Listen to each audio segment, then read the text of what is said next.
여러분 안녕하세요. 박주경 선생님입니다. 오늘은 저희가 문법에 들어가기 앞서서 좀 중요한 품사 정리를 가볍게 하고 가면 좋을 것 같아요. 품사 자체는 어떤 문장 그 자체는 아니에요. 그러나 문장의 재료가 되는 그런 요소들을 가지고 있는 거죠. 자, 우리 함께 살펴볼 건데요. 먼저 그 전에 앞서서 여러분들 한번 그래도 기본적으로 단어나 구절, 구분 정도는 가볍게 하고 가면 좋을 것 같아요. 원래 여러분 알파벳 있잖아요. 영어 알파벳을 살펴보면요. 알파벳 개수가 모두 몇 개인 줄 아시나요? 네, 알파벳 개수는 여기서 23개. 라고 말한 친구는 반성해 보세요.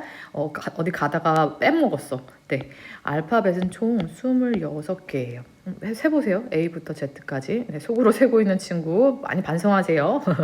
네, 알파벳은 26개인데 그 중에 우리가 알고 있는 모음이라고 하죠. 모음은 이, 소리로 얘기했어요. A, I, O, U고요. 나머지 자음이 21개입니다. 그리고 나서 얘네 둘이 합쳐서 이중모음이나 이중자음이 되는데 그거 빼고 이제 순수하게 단모음, 단자음으로 보면 이렇게 되어 있어요. 그래서 사실 이렇게 알파벳 하나는 의미가 없어요, 여러분. 그냥 이런 거잖아요. 한국어로 따지면 기흥, 니은 자체의 의미가 없죠. 나중에 국어 시간에 배울 텐데 이런 알파벳이 모여서 의미를 이루는 것이 바로 단어입니다. 한 개, 빼고 어도 의미가 있지만 대부분은 이제 2개 이상 모이죠. 예를 들면은 그쵸? 무엇 위에 의미를 가지게 되는 거예요. 알파벳에는 의미가 없잖아요. 그런데 단어부터는 의미가 생깁니다. 있을 유자. 그래서 무엇 위에 혹은 악스, 황소 어때요? 이렇게 알파벳이 모여서 의미를 가지게 되는 것이 단어이죠. 자, 그래서 이런 단어가 2개 이상 모이면 이게 바로 구입니다. 구라고 해요. 명사구, 형용사구 이런 게 계속 나올 텐데요. 이런 구는요, 단어가 2개 이상 모인 거예요. 대표적인 전치사구 한번 볼까요? 네, 예를 들면요. 넷플릭스 나왔네. 자, 전치사구를 살펴보면요.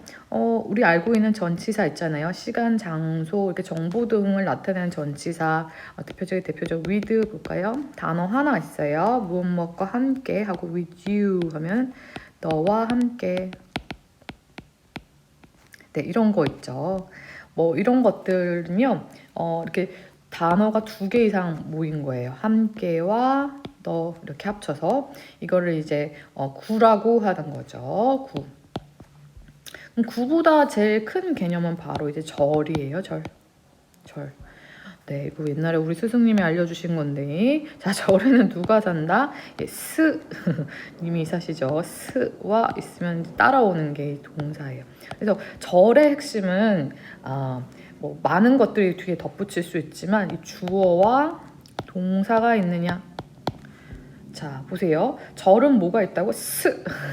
스님이 계셔서 주어와 동사. 이런 게 쓸데없을 것 같지만 정말 기억에 많이 남아요.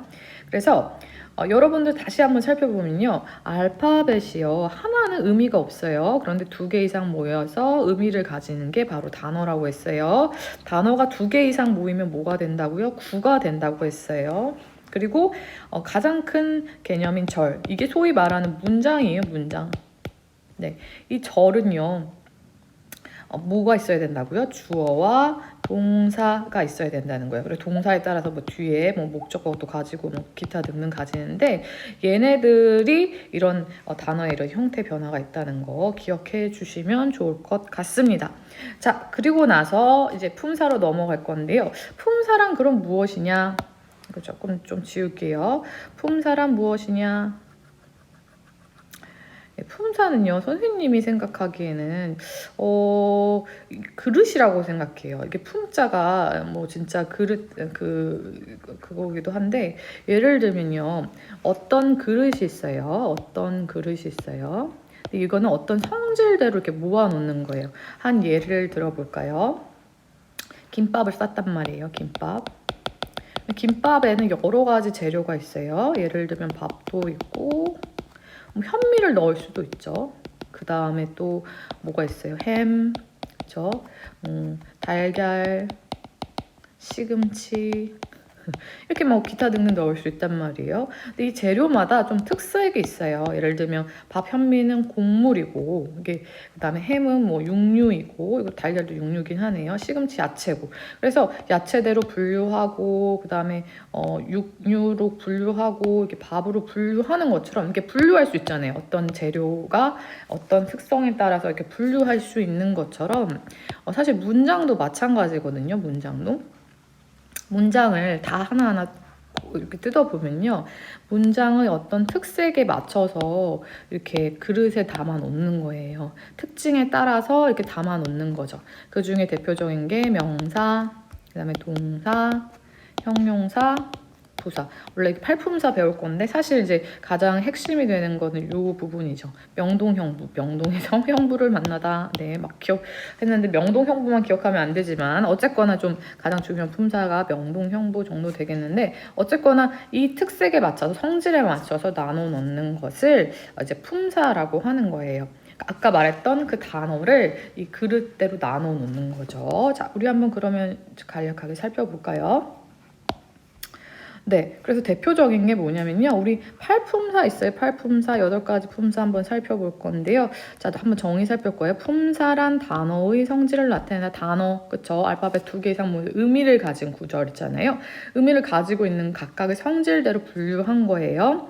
사람과 마찬가지로 품사도 성질이 변할 수 있대요. 아, 성질이다. 성질이 변할 수 있다. 그게 나중에 나오는 뭐 준동사구나. 뭐 여러 가지 방법을 통해서 변할 수 있는데 이건 좀 나중에 살펴보고요. 그리고 단어가 특별히 문장 속에 하는 역할에 따라 8가지로 구분된다. 아까 했던 대표적인 명동형부 포함해서 명사, 좀 크게 명사 안에 대명사도 있죠. 이렇게 해서 하나, 그 다음에 동사 있습니다. 동사 행동을 나타내고요. 형용사, 부사, 전치사, 접속사, 감탄사입니다. 여기서 여러분들이 좀 기억해서 봐야 되는 건 여기 줄임말이에요. non 이런 거 있잖아요. 왜냐면 여러분 우리 단어를 공부하다 보면 앞에 이렇게 n 하고 붙을 때가 있어요. 그러니까 품사를 나타내거든요. 그러니까 단어 외울 때 단어만 외우시면 안 되고 품사도 사실은 외워주셔야 돼요. 이것도 나오죠. 대명사, 동사, 네. 그래서 여기 형용사, 네. 부사는 이렇게 나왔죠. adverb에서 이게 뭐냐면 앞에 verb 앞에 뭐예요? 동사 앞에 이런 뜻이에요. 그 다음에 전치사, 그 다음에 접속사, 감탄사 있습니다. 네, 그럼 우리 한번 명사 한번 살펴볼게요. 명사, 대표적인 명사죠. 명사는 사람, 사물, 동물, 추상적인 개념과 이름을 나타내는 말이에요. 이런 개념들은 좀 기억해 주시는 게 좋은데 어쨌거나 이름을 나타내는 말이라는 거예요. 자, 문장에서 나중에 어떤 역할들을 할 수 있냐면 주어, 목적어, 보어, 전치사의 목적어의 역할을 할 수 있습니다. 요거는 나중에 문장 선본할 때 좀 더 자세히 알려줄 건데요. 얘네들은 특성이 어느 자리에 갈 수 있냐면 이 자리에 갈 수 있다는 거죠. 그리고 보통명사, 고유명사, 물질명사, 추상명사, 집합명사가 있습니다. 요거는 개념들만 그냥 머릿속으로 이해하시면 돼요. 네, 그 뭐냐면 바로 보통명사. 같은 종류가 있는 사물의 이름이에요. 우리가 일반적으로 알고 있는 명사, 보통적인 명사를 보통명사라고 해요. book, boy, go 이런 거 있고요. 고유명사는 말 그대로 정해진 이름이에요. 그래서 인명, 사람 이름, 지명, 지역 이름, 특정 사물의 이름, 뭐 브랜드 같은 거 있잖아요. 예를 들면 서울, 아메리카, 메리 이런 거 있잖아요. 그리고 물질 명사는 말 그대로 또 물질의 이름이겠죠. milk, gold, salt, air, 기타 등등. 추상 명사는 보이지 않지만 있는 것들 있잖아요. 그런 이름들을 행복, happiness, truth, 그쵸? 진실, love, 사랑, hope 이런 거 보이지 않지만 있잖아요. 집합 명사는 말 그대로 집합체 이름이에요. people, 사람들, class, 교실, 뭐 audience, 관객들 이런 거 있잖아요. 이런 거 집합 명사입니다. 그럼 대명사는 뭐예요? 말 그대로 대자가 대신이에요. 대신. 명사를 대신하는 말. 문장에서 주어, 목적어, 보호, 전치사의 목적어 역할로 반복을 피하기 위해서 대명사를 사용합니다. 예를 들면 이거 영어는 반복을 정말 안 좋아해요. 그래서 앞에 뭐 마이크 남자 대표적인 이름이죠. 이런 게 언급이 되면 뒤에는 대부분 이렇게 he, 그는 마이크를 대신해주는 말이잖아요. 우리가 알고 있는 I, you, 네, 그런 거 있잖아요. he, 뭐 이런 거 다 대신해주는 겁니다. 네. 그래서 여기는 한번 쭉 살펴보시면 될 것 같고요. 중요한 거 동사 있습니다. 동사. 사람이나 사물의 움직임, 상태. 요건 사실요, 뭐 한국어로 우리가 그때 얘기했었는데 다자로 끝나는 거 있잖아요. 근데 이제 뭐 그렇다고 해서 무조건 다자로 끝난다는 건 아니고요. 여러분들이 어떤 그 단어를 들었을 때 드는 느낌 있잖아요. 그게 움직임이라든가 혹은 어떤 상태를 나타내면 동사예요, 동사. 가다, 먹다 다 느낌이 있죠. 그리고 뭐 입다 이런 거 다 어떤 행동을 나타내잖아요. 네, 그래서 요런 것들은 다 동사다라고 생각하시고요. 문장에서 서술어 역할을 합니다. 네. 그다음에 동사의 종류는 크게 요 두 가지를 기억해 주시면 되고 이제 조동사까지 포함해서 동사를 도와주는 조동사까지 포함하는데 네, 일단은 그래도 가장 크게는 비동사 뭐 있어요? am, are, is. 그다음 그 외 나머지 동사 일반 동사. 그리고 나중에 알겠지만 조동사 있죠. 조동사 도와주는 애들 뭐 can, will 이런 건 나중에 한번 더 살펴보도록 할게요. 그리고 이제 세 번째 형용사입니다. 사람이나 사람물의 성질, 수량, 크기, 색 등을 나타내는 말인데 얘네들은요 조금 이제 표현이 어려워서 그냥 이렇게만 생각해 주시면 돼요. 대표적인 거는 명사 수식. 형용사는 명사 수식 하나 기억해 볼까요? 니은으로 끝난 애들 많다고 그랬잖아요. 뭐 멋진으로 사실 이렇게 완벽하지가 않아요. 멋진 나, 그쵸? 명사를 수식해주는 애라는 거예요. 네, 명사 수식. 네, 문장에서 명사, 대명사, 수식, 그다음에 보호 역할도 해줍니다. 보호 역할 보충해주는 말인데 대표적인 게 비동사 다음에 나오는 거 있잖아요. I am pretty 이런 거 같이 그 뒤에 나오는 애들이 이제 형용사인 거죠. 그건 나중에 한번 문장 때 더 살펴볼게요. 형용사는요 한정적 용법과 서술적 용법인데 좀 어렵죠? 네, 이건 나중에 다시 한번 설명해 줄게요. 그리고 형용사처럼 사용되는 부정사, 분사, 형용사절, 전치사구가 있다. 이것도 나중에 더 자세히 살펴보도록 하겠습니다. 그래서 이 한정용법, 서술용법 한번 살펴보면요 말 그대로요 제한됐어요. 딱 명사로만 꾸며주는 걸 제한된 거예요. 앞이나 뒤에서 직접 꾸며주는 경우. Tom is a brave boy 해서 뭐예요? 명사 딱 수식해줬죠. 용감한 소년이다. 탐은 소년을 수식해줬잖아요. 용감한 소년. 이렇게 꾸며주는 명사를 꾸며주는 걸 한정용법이라고 하고요. 서술용법은요 말 그대로 그냥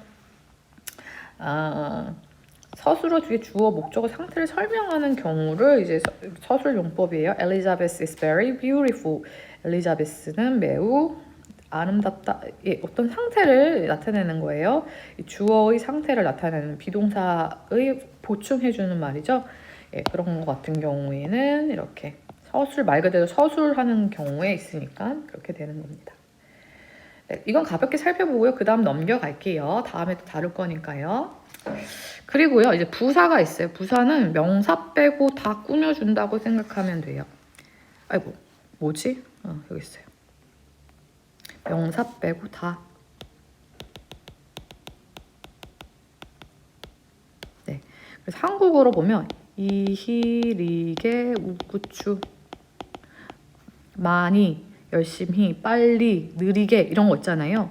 자세히 보면 얘네들 뒤에는 뭐 동사나 이제 뭐 매우 빠른 네 그러니까 형용사를 수식해 주거든요. 그래서 장소, 방법, 시간 등을 나타내는 말로 네 명사 빼고 다 꾸며준다 이렇게 생각해 주세요.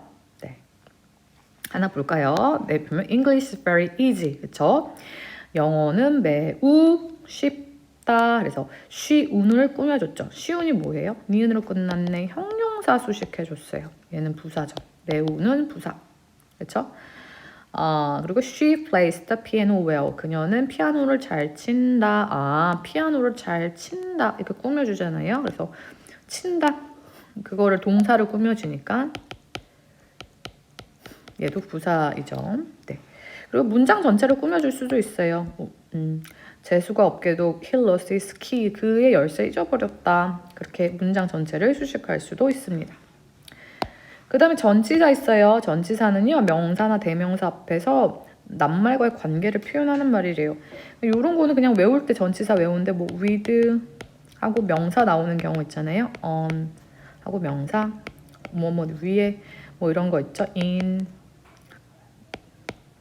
네, 그 다음에 뭐 at 이런 건 다 전치사예요. 그래서 얘네들은 전에 기억나나요? 제가 무슨 얘기를 하면 전명구라고 했어요. 전명구씩 기억해줘요. 전명구. 사람 이름 아니고요. 우리 삼촌 이름 전명구 아니고, 자, 당신 남친도 아니고, 전치사, 명사, 구라는 거예요. 전치사 다음 항상 명사가 나옵니다. 네. 전치사 다음에 명사, 대명사, 동명사, 중요한 건 명사가 나온다는 거예요. 네, 명사 하나 구를 이루며 형용사나 부사의 역할을 한다. 네, the book on the table is mine. 그쵸? 뭐죠? 테이블 위에 있는 니은으로 끝났네. 형용사 역할이죠. 책은 내 것이다. I live in this house. 나는 산다. 어디에서? 이 집에서. 네, 그쵸? 자, 그 다음은 접속사예요. 접속사. 접속사는요, 단어와 단어, 구와 구, 문장과 문장을 연결시키는 말이에요. 영어 한 문장은 동사가 하나밖에 없으면 동사 2개가 나오면 꼭 접속사가 존재해야겠죠. 그러려면. 그래서 apple and apple 뭐예요? 사과와 배, 단어와 단어가 연결됐고요. To plan and to do are different. 그렇죠? 계획을 세우는 것과 행동하는 것은 다르다. 네, 이 구와 구가 연결돼 있죠. 그 다음에 I like vegetable, but Jane doesn't like them. 네, 나는 야채를 좋아하지만 제이는 좋아하지 않는다. 문장과 문장을 연결해 줄 수도 있습니다. 마지막 부분입니다. 감탄사는요, 어렵지 않아요. 슬픔, 기쁨, 분노, 감정 표현하는 말이에요. 뭐 이런 거 있잖아요. hooray, 뭐 이런 거. 이런 게 있어요. 그리고 이제 좀 나머지 살펴본 게 2가지 이상의 뜻을 가진 단어가 있어요. 문장 속에 품사가 바뀔 수 있다는 거는요, 말 그대로 단어가 여러 가지 의미를 가질 수 있어요. 대표적인 뭐 kind는 친절한 형용사 역할이기도 하지만 kind 종류라는 명사도 가질 수 있습니다. 단어가 이렇게 짜증나죠. 많이 보면 돼요. hard 어려운 형용사 의미가 있고요. 딱딱한. 네, 그러나 이제 심하게 부사의 의미도 있고 열심히라는 부사의 의미. 이렇게 2가지의 품사를 담당할 수도 있다는 것. 자, 여러분께 이제 미션을 함께 드릴게요. 미션은 뭐냐면요, 여러분들이 이제 각자의 정의에 맞게 팔품사의 이름을 쓰고 각각의 뜻과 역할을 한번 써볼게요. 앞에를 참고해도 되고 아니면 여러분이 한번 정리하셔도 괜찮습니다. 그리고 이제 2번째는요, 다음 문장 속 각 단어들의 품사를 쓰세요. 이게 글이 지워졌는데 I have a mom, dad, and a brother에서 하나씩 나누시면 돼요. 먼저 예를 들면 하나 샘플만 보여드리고 마칠게요. I 하면 뭐예요? 네, 이거 명사죠. have 가지다 동사. 네, 어는 좀 예외인데 이제 관사. mom 명사 이렇게 하고 이제 아래는 해석을 써주시면 됩니다. 나는 엄마와 아빠 그리고 남자 형제를 한 명을 가지고 있다. 이렇게 해석을 써주시면 됩니다. 한번 한번 해석해 보시고요. 와서 검사 받도록 할게요. 여러분들 수고하시기 바랍니다. 화이팅!